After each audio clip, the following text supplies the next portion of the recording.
రామ్ చరణ్ భార్య ఉపాసన రీసెంట్ గా తను రెండోసారి తల్లి కాబోతుంది అంటూ ఆ శుభవార్తని మెగా ఫ్యామిలీ రీసెంట్ గా సోషల్ మీడియాలో ఒక వీడియో రూపంలో తెలియజేశారు.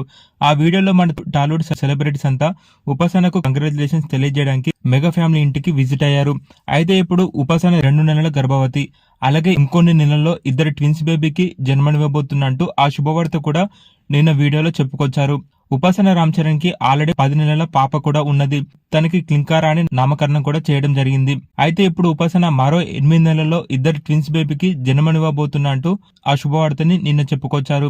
రామ్ చరణ్ ఉపాసనకి పెళ్లై 13 సంవత్సరాలైనా ఇంకా వీళ్ళిద్దరికి పిల్లలు పుట్టట్లేదంటూ సోషల్ మీడియాలో వీళ్ళిద్దరిపై చాలా నెగిటివ్ కామెంట్స్ అయితే పెట్టారు. 2024లో ఉపాసన క్లింకారాకి జన్మనిచ్చింది. అయితే ఇప్పుడు మళ్ళీ 2025లో ఈ దీపావళి సందర్భంగా తను ఇద్దరు ట్విన్స్ బేబీకి జన్మనివ్వబోతున్నట్టు మెగా ఫ్యామిలీ అంతా ఇంట్లో చాలా గ్రాండ్ గా సెలబ్రేట్ చేస్తూ చెప్పుకొచ్చారు. ఉపాసన షేర్ చేసిన ఆ వీడియోలో తను 2 నెలల బేబీ తో కనిపించడంతో ఫ్యాన్స్ అంతా కంగ్రాచులేషన్స్ ఉపాసన గారు అంటూ ఆ వీడియోపై కామెంట్స్ పెడుతున్నారు.